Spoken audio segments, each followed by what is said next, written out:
Hello दोस्तों, नमस्कार। SMKC channel में मैं आप सब लोगों का दिल से बहुत बहुत स्वागत करता हूं। दोस्तों, इस वीडियो में हम लोग बात करने वाले कुछ ऐसे कंपनीज के बारे में, कुछ ऐसे शेयर्स के बारे में, ठीक है, जो कि बहुत सारे लोग लिटरली पूछते कमेंट सेक्शन में, सर क्या हम लोग इस स्टॉक में, क्या इन शेयर्स में हम लोग फंस चुके हैं, क्या इन शेयर का कोई भविष्य भी है। तो इसी से रिलेटेड कुछ पॉइंट्स मैं आप लोगों के सामने यहाँ पे रखना चाहूँगा। But obviously clear cut disclaimer है दोस्तों, ये कोई बाय करो, सेल करो, होल्ड करो का रिकमेंडेशन वाला वीडियो नहीं है। जैसे कि मैं हमेशा आप लोगों को सिखाता हूँ कि अगर कोई भी स्टॉक भागता है तो कोई चिंता की बात नहीं होती, जैसे ही गिर जाता है तो हमें टेंशन तो हो ही जाता है। सो गिरावट के पीछे का रीज़न अगर आपको पता होगा तो फिर डेफिनेटली उतना हम लोग को टेंशन नहीं होता है, ठीक है। एंड जैसे मैंने हमेशा आप लोगों को एक बात सिखाई है कि अगर आप सिर्फ गिरावट के चलते एग्जिट करने की बात कर रहे हो तो फिर हर स्टॉक से आप लोगों को एग्जिट करना पड़ेगा, क्योंकि शेयर मार्केट में आज नहीं तो कल हर किसी शेयर में गिरावट होती है। सो हमें चेक करना है कि कंपनी में कोई इंटरनल इशू तो नहीं है, ठीक है। उसी के साथ साथ क्या ये गिरावट कंपनी को परमानेंटली डैमेज तो नहीं कर रही है। सो इन चीज़ों के चलते आपको एक अंदाज़ा मिल जाता है। तो चलिए स्टार्ट कर लेते हैं। पहली कंपनी जो कि आप देख सकते हो वो है जुबिलेंट इंग्रेविया। सो एक केमिकल सेक्टर से जुड़ी हुई कंपनी है। 450 रुपये पे फिलहाल तो स्टॉक देखने को मिल रहा है। एंड अगर इसका मैं मैक्सिमम चार्ट ओपन कर दूँ तो 70% रिटर्न्स तो ज़रूर देखने को मिलेंगे। बट चार्ट पैटर्न देखिए, एकदम ज़बरदस्त तेज़ी, 800 रुपये तक ये स्टॉक गया था एंड वहाँ से इस स्टॉक में हमें गिरावट देखने को मिली है। ये स्टॉक मुझे पता है कि एज अ टीचर अंदाज़ा मुझे आ ही जाता है कि बहुत सारे रिटेल इन्वेस्टर के पोर्टफोलियो में इसीलिए है क्योंकि अगर आप इसका शेयर होल्डिंग पैटर्न चेक करोगे एंड पब्लिक में जाओगे तो एक नाम आपको ज़रूर देखने को मिलेगा। एंड वो है दोस्तों राकेश झुनझुनवाला, रेखा झुनझुनवाला, जो कि अभी इन्हीं के अंडर हम लोग को एक सारे कंपनीज एंड स्टॉक फिलहाल तो देखने को यहाँ पे मिल रहे हैं। सो ये तो पहली चीज़ें होती थी कि बड़े प्लेयर्स खरीदते थे तो रिटेल इन्वेस्टर भी उन्हीं नाम के चलते क्या करते थे, ब्लाइंडली निवेश करते थे। सो चलिए ठीक है, ये आपने गलती की होगी कि बड़े प्लेयर ने खरीदा इसलिए आपने खरीदा होगा। बट क्या ये कंपनी वाकई में खराब है? तो दोस्तों इस सवाल का जवाब है NO नो। नहीं, कंपनी खराब नहीं है। गिर गया इसलिए कंपनी खराब हो गया, एग्जिट कर लो तो फिर हर कोई जो शेयर रहेगा उससे हम लोगों को यहाँ पे निकलना पड़ेगा। तो जो स्टॉक आपके पास यहाँ पे है ये कोई खराब कंपनी नहीं है। मैं बिजनेस पॉइंट ऑफ व्यू से यहाँ पे बात कर रहा हूँ।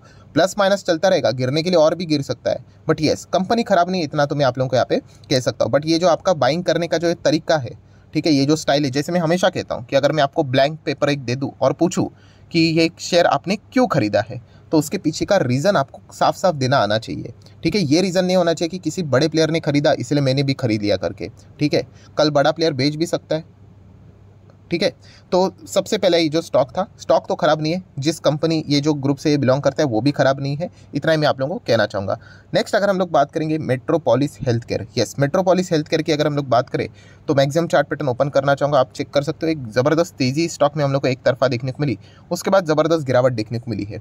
तो क्या गिरावट कोई इंटरनल रीज़न के चलते? तो दोस्तों ऐसा नहीं है। अभी मेट्रोपोलिस हेल्थ केयर का बिजनेस क्या है, ये हेल्थ केयर सेक्टर में ही काम करती है। एंड आपको पता है ये बीच में क्या देखने को मिला, कोविड-19। एंड कोविड-19 के वक्त मैंने एक वीडियो भी बनाया था, कौन सा, RT-PCR टेस्ट से रिलेटेड। आप सभी लोगों को पता ही होगा कि जितने लोग वैक्सीन नहीं लेंगे उससे ज़्यादा हम लोग को टेस्टिंग होते हुए देखने को मिलेगी। आप वैक्सीन एक बार लोगे, 2 बार लोगे, काम हो गया। बट टेस्टिंग की बात करें आप 10 बार भी कर सकते हैं, इसलिए टेस्टिंग वाली कंपनियां बहुत अच्छा कमाएंगी कोविड के टाइम पे। ये मैंने आप लोगों को वीडियो बनाकर भी बताया था। एंड खास करके RT-PCR वाली कंपनियां, एंटीजेंट की अगर हम लोग बात करें, थायरोकेयर, उन्होंने इतना नहीं कमाया जितना कि RT-PCR वाली कंपनी ने कमाया, जिसमें हम लोग को मेट्रोपोलिस हेल्थ केयर देखने को मिल रहा था। सो इसी चीज़ के चलते आप देख सकते हैं इनके रेवेन्यूज इतने शूट अप हो गए, ठीक है। उसके बाद अगर आप इन रेवेन्यूज के साथ कंपैरिजन करने जाओगे तो हर नंबर आने वाला फीका ही देखने को मिलेगा। एंड इसी चीज़ के चलते हम लोग को ये प्रॉफिट बुकिंग भी देखने को मिली। और सिर्फ मेट्रोपोलिस हेल्थ केयर में नहीं, उसी की अगर हम लोग बात करें जो उसका कॉम्पिटिटर है दूसरा, कौन सा, डॉक्टर लाल पाथ लैब, इसका भी चार्ट पैटर्न देखिए, बिल्कुल सेम जुड़वा भाई की तरह हम लोग को एक साथ भागते हुए देखने को मिल रहे हैं और एक साथ फिलहाल नीचे आते हुए देखने को मिले हैं। सो ये क्यों मैं आप लोगों को बता रहा हूँ, yes same sector same business, तो इसके चलते डरने की जरूरत नहीं। ये प्लस माइनस ये चीज़ें यहाँ पे होती रहती हैं। हाँ, वो एकदम उनके लिए पीक था, हम ऐसा भी यहाँ पे बोल सकते हैं। तो इसीलिए एकदम जोरों शोरों से हम लोग को भागते हुए देखने को यहाँ पे मिला था। तो क्या मेट्रोपोलिस हेल्थ केयर ये जो कंपनी हमारे पास है क्या वो खराब है? तो उस सवाल का जवाब है NO नो।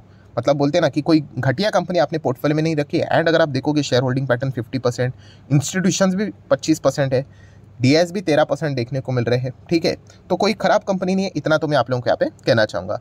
नेक्स्ट अगर हम लोग बात करेंगे दोस्तों तो ONGC। अभी ONGC की बात करें, BPCL की बात करें, ये जितने भी ये जो कंपनीज है ना, इनमें रिटेल इन्वेस्टर क्यों एंटर करते हैं तो मैं बताना चाहूँगा उसका रीज़न है PE रेशो, ठीक है। मैंने ये जो लर्निंग लेसन है दोस्तों, मैंने आपको बहुत बार बताया है, कौन सा, कि अगर मैं आपको बोलूँ कि शेयर आपने क्यों खरीदा है, एक आंसर नहीं होना चाहिए। एक आंसर पी रेशो से रिलेटेड कोई लेक्चर देख लेता है, ठीक है, और ये समझ जब बैठता है कि पी रेशो बहुत ज़्यादा है मतलब वो ख़राब है, ओवर वैल्यूड है, पी रेशो बहुत ही नीचे है, सिंगल डिजिट में मतलब बहुत ही सस्ता है, खरीद लो करके, ठीक है। तो ऐसा नहीं होता है दोस्तों, हमें चेक करना होता है कि वो स्टॉक हमें सस्ते में भी क्यों मिल रहा है, ठीक है। अभी अगर आप देखोगे तो टच स्क्रीन का ज़माना है, आईफोन आप देख ही सकते हो, बट कुछ कीपैड वाले फ़ोन आज भी अवेलेबल है बाज़ार में, तो वो तो आपको सस्ते दाम में मिल रहे हैं।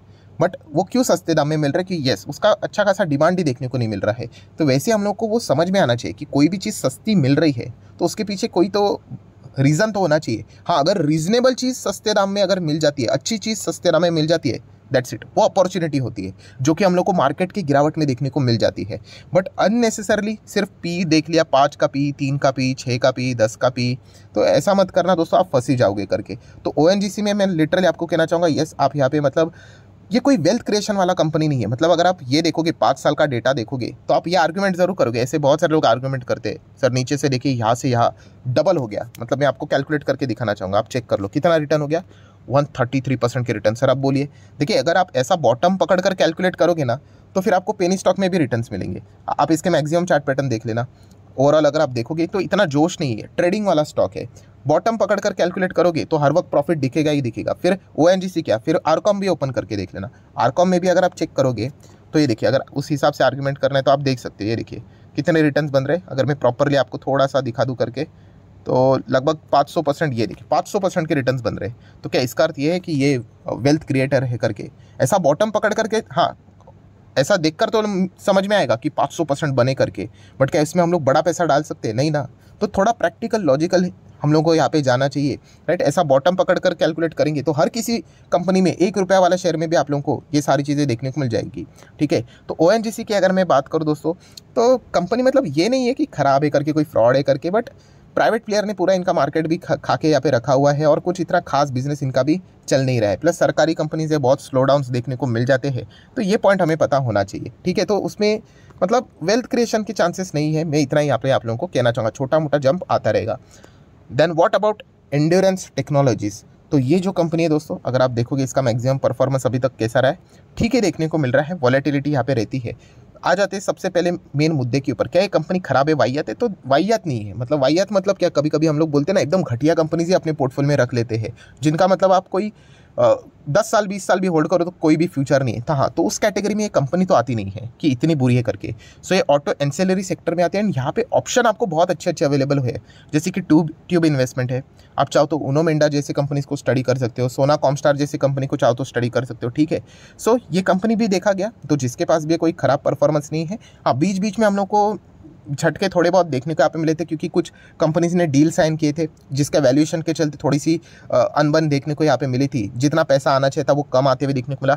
देन एक और बीच में गड़बड़ हुई थी, किस चीज़ से रिलेटेड की कंपनी ने बोला था, मैनेजमेंट ने बोला था कि वो टायर मैन्युफैक्चरिंग में जाएंगे करके सडनली। तो इस चीज़ के चलते बहुत ज़्यादा नाराज़गी देखने को मिली थी कि अभी आप टायर मैन्युफैक्चरिंग में किधर जा रहे हो। बट बाद में देखा गया कि बहुत इसका विरोध किया गया, तो बोर्ड ने डिसाइड कर लिया कि नहीं हम नहीं जाएंगे कर। जैसे ही ये खबर आ गई कि टायर मैन्युफैक्चरिंग में नहीं जाएंगे तो स्टॉक 17% भागा। तो इस प्रकार की कुछ चीज़ें देखने को मिली है। बट ओवरऑल कंक्लूजन क्या है, क्या एंड्योरेंस टेक क्या खराब कंपनी है? तो नहीं, खराब नहीं है, इतना तो मैं आपको कह सकता हूँ।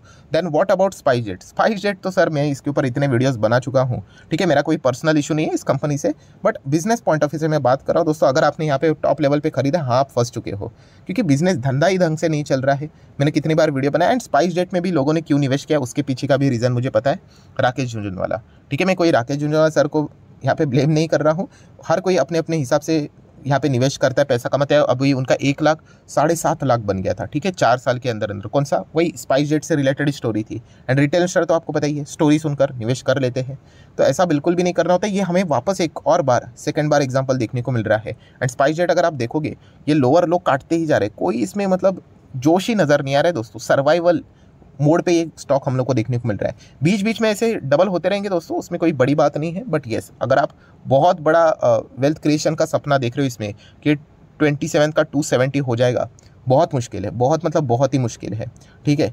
सो बस यहाँ पे मैं इतना ही कह सकता हूँ दोस्तों कि वाकई में आप यहाँ पे फंस चुके हो। अभी देख लेते हैं, कोई छोटा मोटा अगर जंप आ जाता है तो उसमें अगर आप निकल जाओगे तो यहाँ पे ठीक हो सकता है। रिकमेंडेशन है, बट येस मैं आपको बोल चुका हूँ कि इसका बिजनेस इतना कुछ खास नहीं चल रहा है। एंड एविएशन सेक्टर ही बहुत थकेला सेक्टर होता है।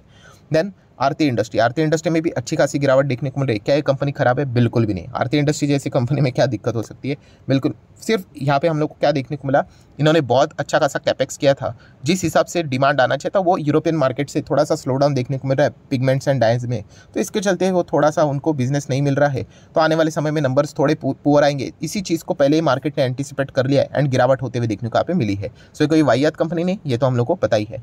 देन आ जाते हैं दोस्तों एक और कंपनी के ऊपर, स्टोक्राफ्ट। अभी स्टोक्राफ्ट की बात करें, इसमें बड़े बड़े इन्वेस्टर ने पैसा लगाया था और मैंने तभी भी आप लोगों को बताया था कि मैं तो इसमें नहीं जाना चाहूँगा। एंड आप देख सकते हो बीच में ज़बरदस्त तेज़ी देखने को मिली थी, डबल हुआ था, इमीडिएटली डबल हुआ था। बहुत बार मैंने आप लोगों को वार्निंग, एक चीज़ मैंने हमेशा आप लोगों को बताई है, कौन सी?